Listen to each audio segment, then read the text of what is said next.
Hey everyone, I hope you're all doing great and having a good week, as I always say.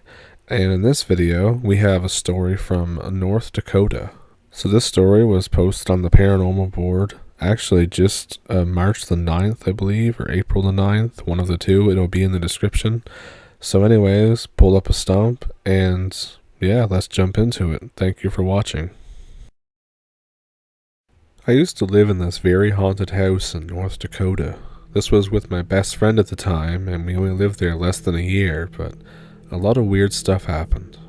So on move-in day, and I'll refer to my roommate as R, things were going fine, and we have some friends that are helping us.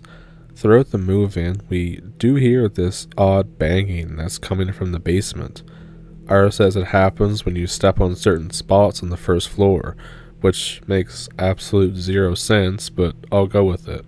So I finish bringing my stuff in, and I just wrap up, turn off the lights, and lock the house. R's going back to his parents for the first night with his girlfriend, and I decide that I'm going to go have a couple at the bar and then come back to the house to sleep. I end up only having one beer, and I just sit and talk with a good friend for about an hour, a little over, and I go back to the house, and the light's on in the basement, and I know I turned it off. The light switch for it is in the kitchen. So I go in and I turn it off. The noises in the basement start as soon as I flick the switch. And at that point, it was just proof to me that these sounds were not triggered by moving around on the first floor, and my roommate is an absolute moron. The sound in question is this aggressive non-stop banging coming from the basement. It gets faster and harder over time. I go out on the porch to have a cigarette, and I try to decide what I should do. And it's so aggressive that the porch is like shaking from the vibration of the banging. And out of nowhere, I grow some balls and I decide that I'm going down there. My first thought is that it could potentially be somebody with bad intentions, and all of our stuff is in the house. So I grab a bat and a knife, and I go downstairs. The noises stop as soon as my toes touch the final step. The basement is a really strange setup with multiple long rooms and odd corner rooms. And as I'm down there, I can't help but get this overwhelming, terrible vibe. It's like the vibe there is rape. I go to the room that the light is now back on in, and there's these weird paintings on it. There's like spray paint from previous tenants, and the floor is covered with those plastic tile sheets, and it's just dead quiet down there now. So I see this long shadow that's cast on the wall, and I realize that the light is right above me, not behind me. I look down at my feet and I follow my own shadow, but this shadow isn't mine. It starts a few feet away. It gets bigger and starts going up the wall. I turn around and bolt it back upstairs and out of the house, and I smack the basement light off as soon as I get into the kitchen. I lock up and I run down the block, and I turn back around to see the light in the basement turned on again. So I walk 4 miles to my apartment, and I stay there for the first couple days. We found a lot of weird stuff there. It was built in the 1930s, and the last tenant abandoned his car in the back driveway, and last I recall, is still missing.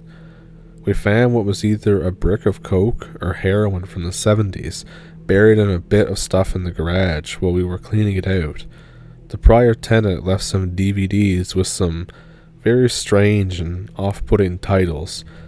They gave us weird vibes, and one of my friends who found them with us said that we should just destroy them, and to be honest, we felt compelled to.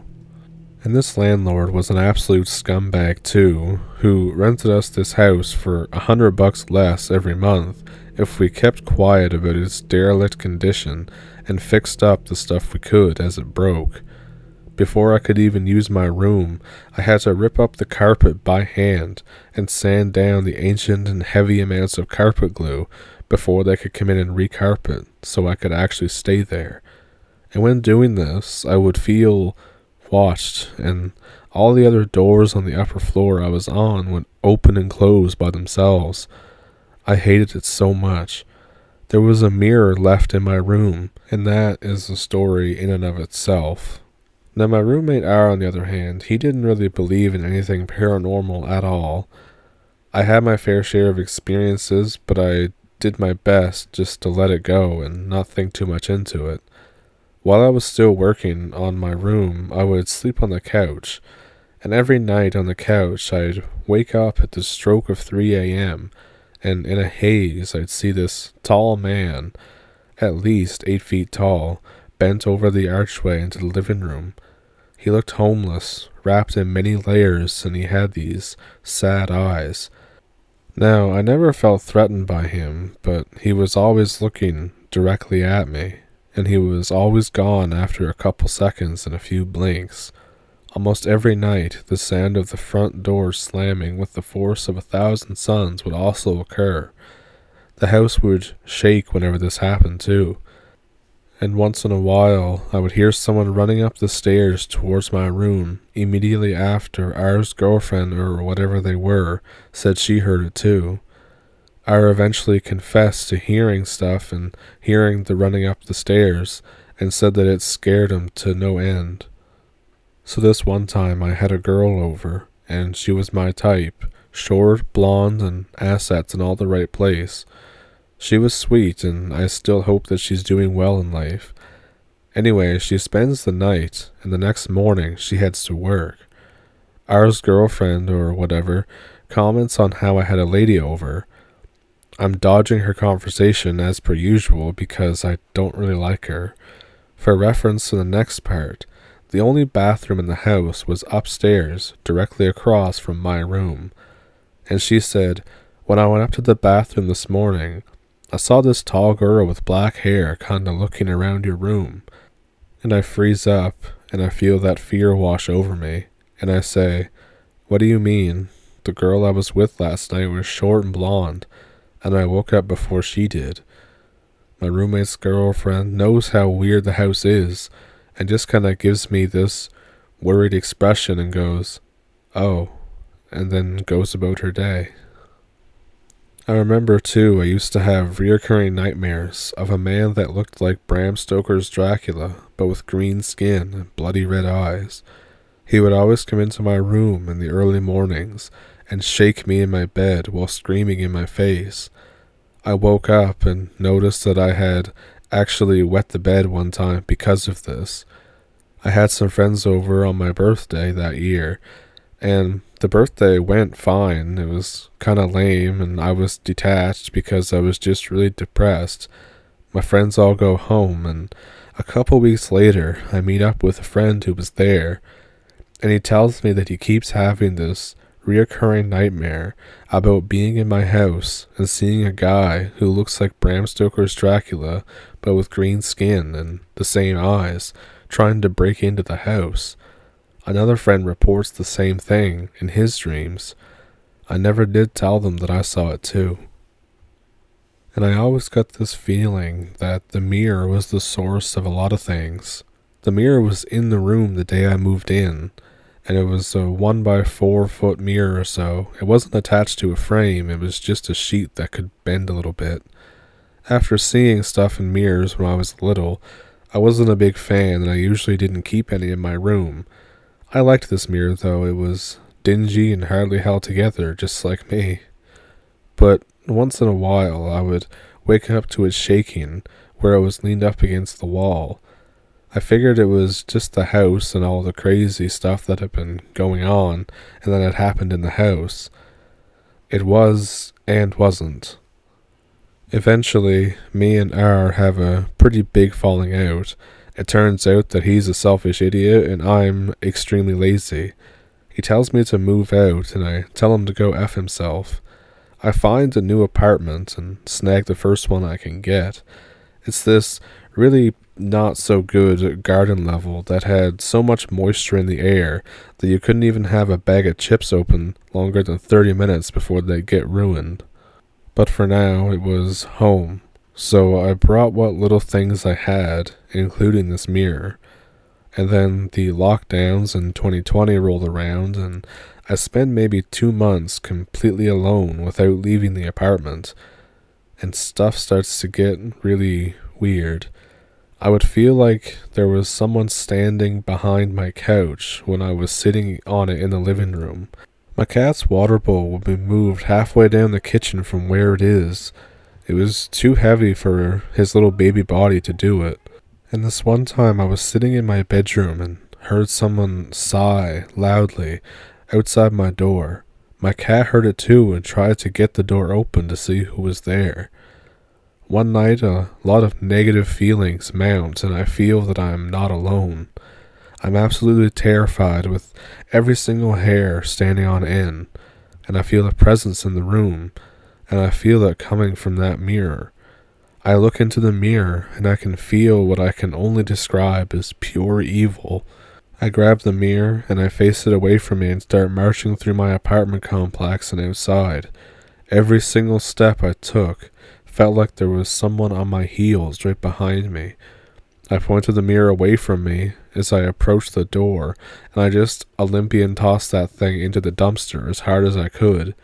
It didn't break, it just bounced up and down and then turned back to face me. I threw a rock at it. It didn't break. I just said screw it and I left it and returned to my apartment.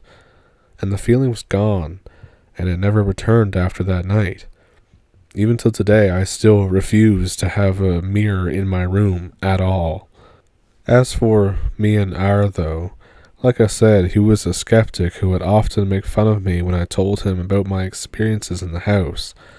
One time over a cigarette, he confessed to me that he owed me an apology for everything. I asked why. He says sorry for making fun of me when I said I saw things. And I asked him, "What did you see?" And he said that one night he saw the upper half of a woman floating through the floor. She looked confused, and then distressed, and then she looked over at me, and then she just disappeared. So, what did you think about that story? Let me know down in the comments. And I have to say that I do identify with a lot of things that were in the story. Obviously, I've had different experiences than this guy, but, a lot of the same things for haunted houses kind of repeat. Like, the signs are all there. Like, for me, one time when I lived in this apartment, it was like, when older people will refurnish the lower half of their house and they turn it into bedrooms and like there's a whole other apartment down there kind of thing that has other bedrooms. That's what I was in for about 2-3 months, and then after that I moved somewhere else. But during this time there was a lot of weird things that happened at that place too. The mirror story definitely stood out to me because I do remember at this apartment it would always seem like that there was someone standing like just behind me, like enough so that you could kind of see them, but not quite see them. And this was all the time in that mirror. It was really weird. I remember after I moved out and not seeing it, I was like, oh wow, that really was screwed up. Sometimes in the moment when you're in the experience of dealing with these things, you don't really realize just how weird or screwed up or bizarre that it actually is until you're not dealing with it. But what I specifically remember, and this was one of the worst experiences in that old apartment, was I would keep having, I never really knew if they were dreams or not, but I remember it'd be around the same time, and I'd wake up and I'd see it, and I'd look over at the closet, and I'd see somebody hanging in the closet, as if they hang themselves. And I knew nothing of this house. I didn't know anything about the other rooms, the other people there. One girl wasn't there half the time. The other one, she didn't speak very good English, and the other one had got there after me, so he wouldn't know either. So the whole thing was just like watching Twin Peaks. You're just trying to figure out what the hell's going on, I remember I would have this reoccurring dream at least once a week. The day would never be static. It was always there. Once a week, every week, until one time, I think it was just when I said that I was moving out, I woke up and it was the same deal. Woke up, see the guy hanging there, and then he shocked a little bit, like tensed up, and opened his eyes and he said, "This is what's going to happen to you." And then I either came to or woke up, and I watched the closet door shut. And it was at that point that I packed everything up out of that apartment and I left the next morning because I was not dealing with that anymore. And that's still like one of the most bizarre things that's ever happened to me. I don't know if it was a dream or if it was like a real thing that was happening or if it was just a stress dream, like a nightmare. It's really hard to say. I just know that after I moved out of there, they stopped. So I'm glad for that. But yeah, I hope you enjoyed the story, and maybe you enjoyed hearing my dumb story too. But either way, like and subscribe, and thank you for pulling up a stump. There's links in the description if you want to support the channel, and yeah, I shall see you in the next one. Thank you for watching.